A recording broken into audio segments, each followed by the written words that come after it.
Yesterday on To The Point, we talked about California's reparations task force and the $800 billion price tag that economists put on making amends for racial discrimination and slavery.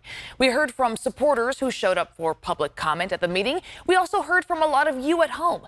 Alex is hosting an event in Carmichael right now. We'll have more on that later, but she wanted to share some of your comments before she headed out.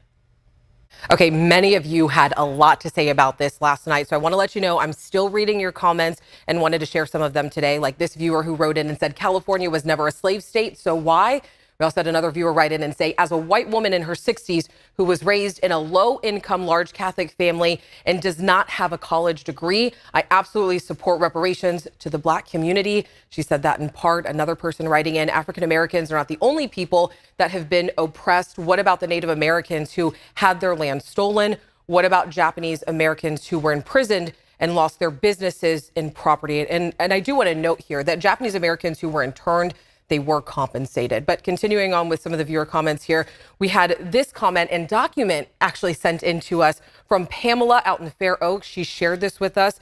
This is her third great-grandfather's death certificate and has slave designated on it. I mean, you can see it throughout right here.